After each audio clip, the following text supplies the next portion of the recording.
ಇಂದಿನಿಂದ 3 ದಿನಗಳವರೆಗೆ ಲಕ್ಷ್ಮೇಶ್ವರದ PU degree ಕಾಲೇಜಿನಲ್ಲಿ 2027ರ ಗಣತಿದಾರರ ಮತ್ತು ಮೇಲ್ವಿಚಾರಕರ ತರಬೇತಿ ಜನಗಣತಿಯ ಪರಿಚಯ ಪ್ರಾರಂಭವಾಯಿತು. ಈ ಸಂದರ್ಭದಲ್ಲಿ ತಹಶೀಲ್ದಾರ್ ಧನಂಜಯ ಎಂ ಹಾಗೂ ತಾಲೂಕು ಪಂಚಾಯತ್ ಕಾರ್ಯನಿರ್ವಾಹಕ ಅಧಿಕಾರಿ ಕೃಷ್ಣಪ್ಪ ಧರ್ಮರ ಮಾತನಾಡಿ, ಎಲ್ಲರೂ ಸೇರಿ ಜನಗಣತಿಯನ್ನ ಯಶಸ್ವಿಗೊಳಿಸೋಣ. ಈ ತರಬೇತಿಯಲ್ಲಿ ತಮಗೆ ಮೂಡಿರುವ ಸಮಸ್ಯೆಗಳ ಬಗ್ಗೆ ಎಲ್ಲವನ್ನ ಪರಿಹರಿಸಿಕೊಂಡು ಹೋಗಬೇಕು ಎಂದು ತಿಳಿಸಿದರು.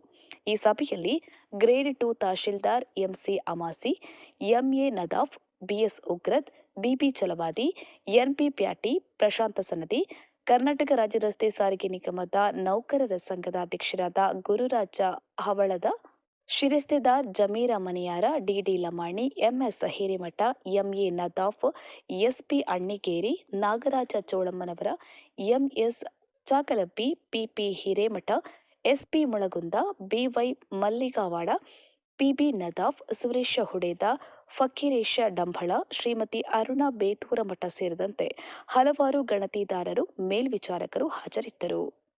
Galeppa H Harijan, Lakshmeshwar. Jai Bhim news 24x7 ಇದು ಬಹುಜನರ ನ್ಯಾಯಕ್ಕಾಗಿ.